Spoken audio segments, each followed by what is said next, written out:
red and blue, black and white, Republican and Democrat, North and South, feels like we are constantly at each other's throats. We don't trust each other. We no longer see ourselves in our neighbor. And this is not some intellectual debate. People are dying. Our streets are burning. Inequality is soaring. It feels like things are about to break wide open. Even if we didn't agree on what to do in our communities, we could at least unite in fighting common enemies. Everybody's okay with beating up Hydra. Even that's not so simple anymore. The good guys, S.H.I.E.L.D. and the NSA, are getting caught doing things that we never dreamt the bad guys would do, even in our worst nightmares. But the even bigger, scarier problem for me, in all these struggles and all these debates, and all of these things tearing us apart, I have a side. That's right. I have opinions, strongly held beliefs even. And here's the thing. The more I saw the people I believed I was standing up for being walked on, the more I heard a noise machine spouting ignorance and fear, drowning common sense out, the more I wondered, shouldn't Captain America be more than just a symbol? Steve always tried to stay above the fray, and I respected him for it. He took a stand when he had to, but as far as politics went, he played it close to the vest. But I really believed I could make a difference. If I really believed I could change some minds, do some good, then wasn't I obligated to try?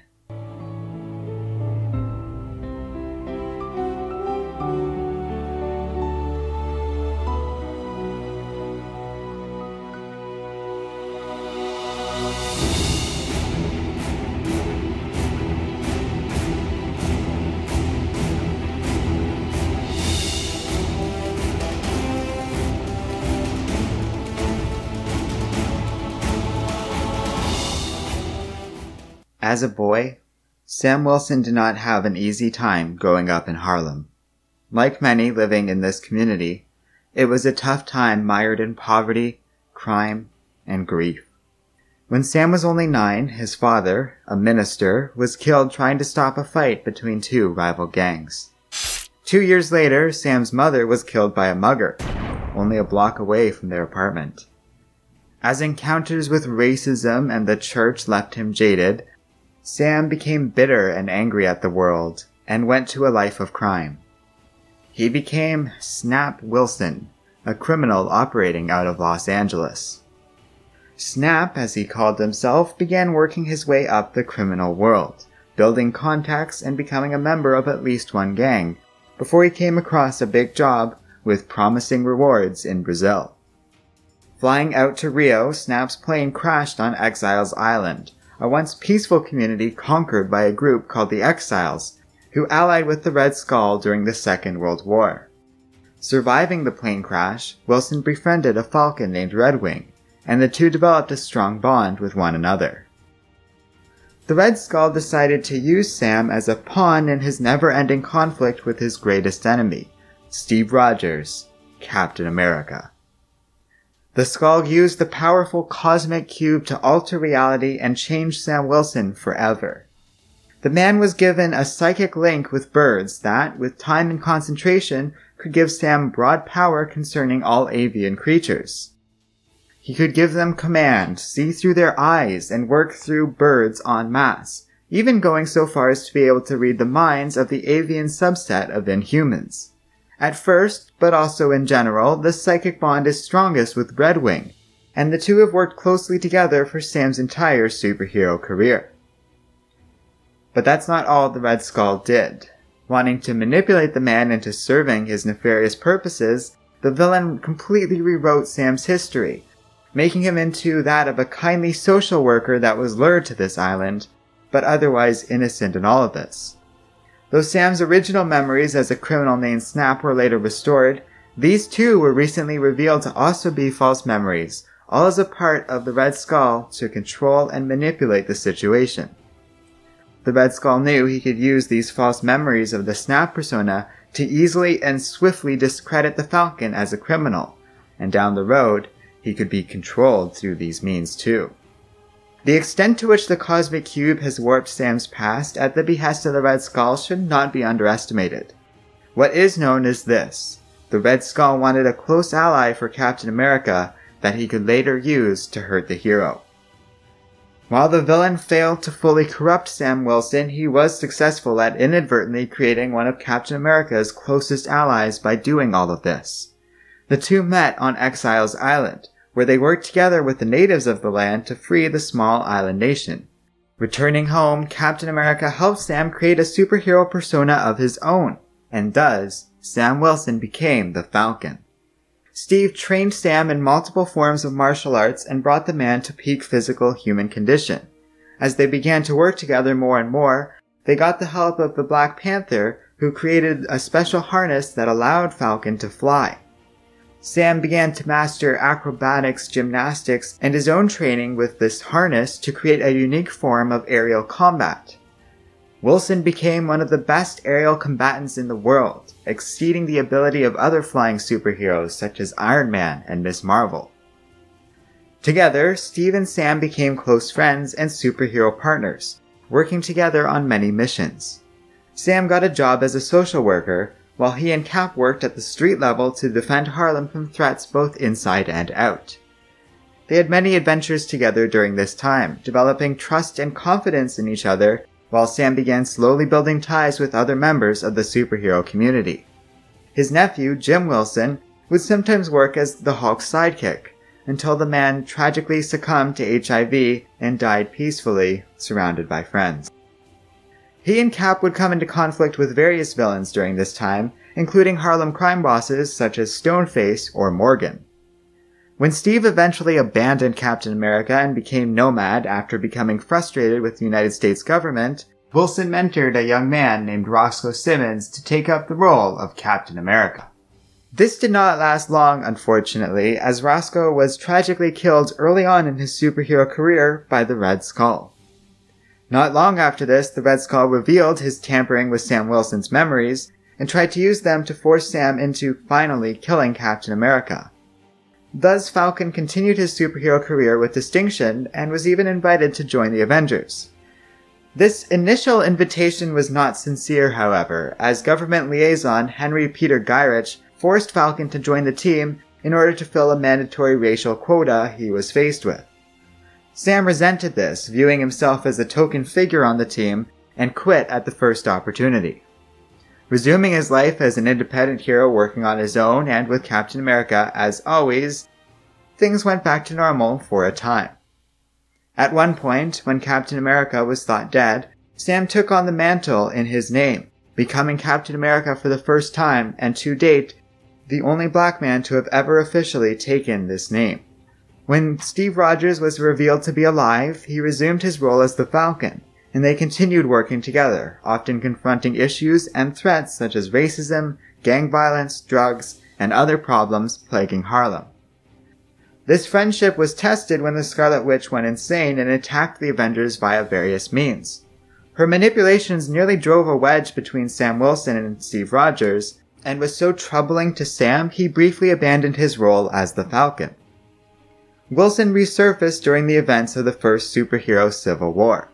Seeing his best friend in trouble, Sam was the first hero to join with Cap, working against Tony and his allies throughout the war. At the end of the conflict, and with the public death of Steve Rogers following the man's arrest, Sam registered with the government and was given control of Harlem as its superhero protector. Not forgetting his friends that stood with Captain America, and what his best friend stood for before he died, Wilson secretly maintained contact with the fugitive heroes that went underground after the Civil War, helping out this team of fugitive heroes that took up the name the New Avengers. As the wounds of the first Civil War began to slip away, Falcon found himself a firmly established, respected superhero in both the public's eyes and within the superhero community. Sam began working with many teams for the public good, while his powers began improving and growing in strength. The false memories of the Snap persona were revealed as such, and thanks to the constant willingness for Rogers to stand by and advocate for his friend, along with the gradually improving racial attitudes of America, the Red Skull's attempts to discredit Sam Wilson had failed entirely. Extending his reach beyond Harlem to deal with the larger threats to the entire planet, Sam began working with other teams more often, briefly joining an incarnation of the Heroes of Hire, working with the X-Men, and finding himself on various rosters and versions of the Avengers. Sometime later, during a prolonged conflict with Armin Zola, Captain America was deprived of the super soldier serum that had powered his entire superhero career, and was aged rapidly into an elderly man. Though he still remained an important figure in the community, he was far weaker than when he had his powers, so Steve Rogers gave up his role of Captain America and appointed Sam Wilson as his official successor. Sam thus became Captain America once more, for the second time, a role that he continues to serve to this day even after Steve Rogers got his powers back, figuring that the world had plenty of room for two Captain Americas. Mastering the use of the iconic shield and gaining the famous aptitudes Steve Rogers always had when using it, Sam integrated the shield into his own aerial fighting style, becoming a very powerful and capable superhero distinct from his predecessor. Donning an upgraded uniform that relied on holographic wings and vibranium armor, Sam's powers and abilities significantly improved. Becoming Captain America put him front and center in the superhero community, and as such, many young heroes have begun to look up to him, just as Steve Rogers did before. In that regard, he has become a hero and a legend on the level of his closest ally, friend, and confidant. And nothing will stand in the way of their friendship.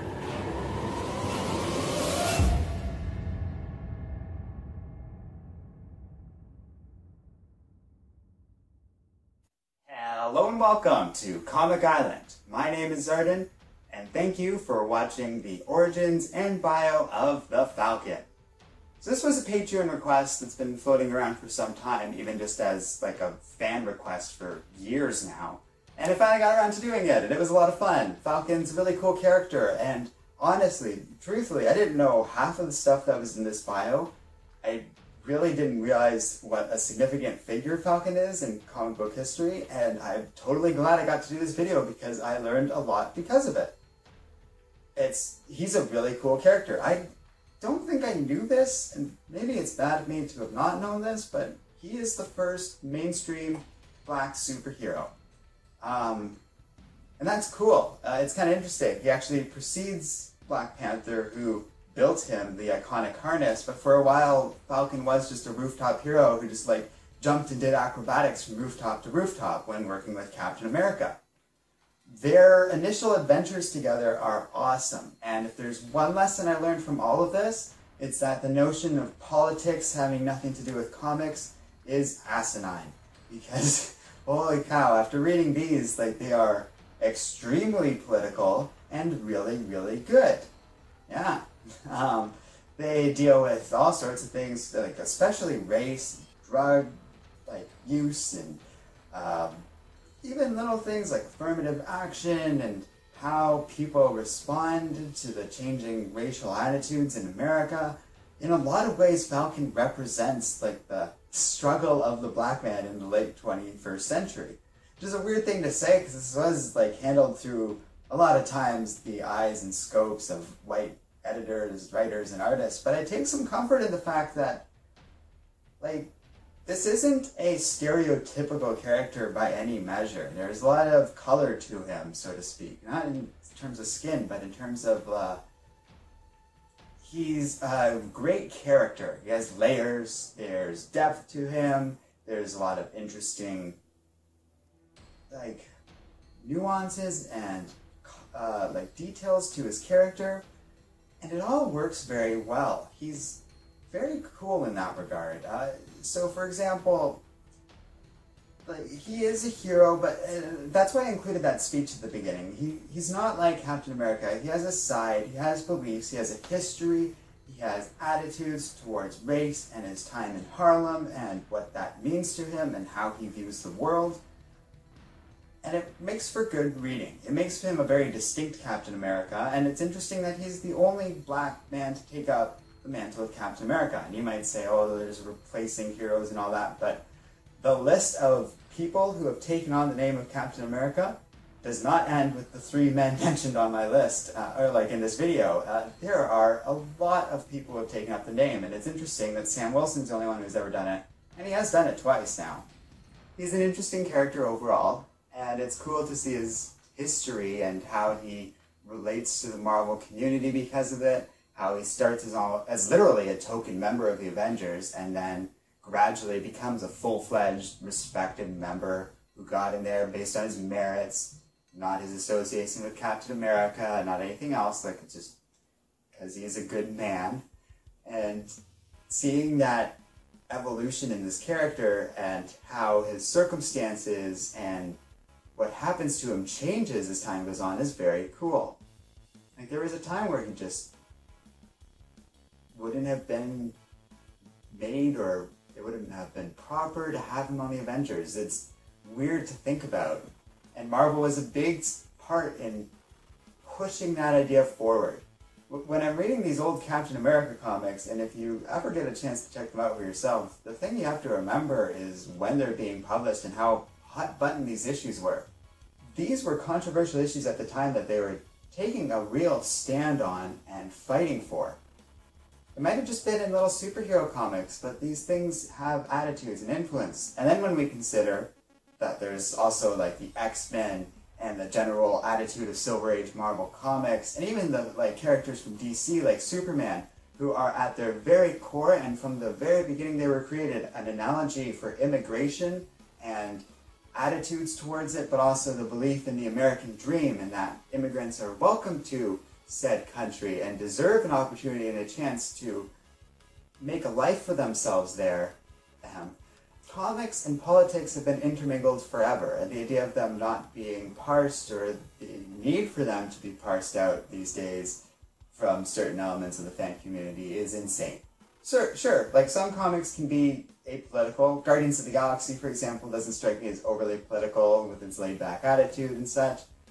But a character like the Falcon is, and he's fun to cover because of it. He's got all these interesting details and beats and stuff like that.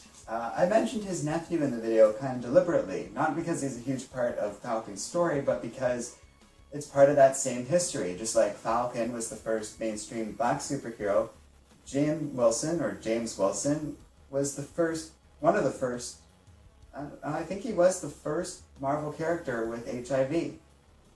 Again, setting forward in history, pushing past taboos, confronting issues. These are core elements of Falcon's character, and it's throughout his reading. If you want to read more about Falcon, he starts to show up in Captain America's series sometime around issue number 170, and is a major part of Captain America's mythos and series and stories from there. There's lots of great stuff. I love those early Silver Age comics with the Falcon in them. They were my favorite, but there's some good modern stuff too. He has a nice but kind of small role in Civil War, the first one, obviously, and has an interesting time with Rick Remender, and then kind of finds a home as Captain America. I've got to be honest with you, if there's another conclusion I reached from making this video, it's that this whole thing with him being Captain America is nice, and it means something, but it's unnecessary. The Falcon, as he stands and was the focus of this video, is a perfectly good hero on his own right, and he set out to carve his own identity. I love that he's not like Black Thunder or Black Wing or something like that. He's just the Falcon. His thing is birds, and it works well. Another thing, I can't keep saying one thing. Another thing I got out of this video is that he's a really fun character. He has a lot of cool powers with the birds, and over the years they found really cool uses of his powers.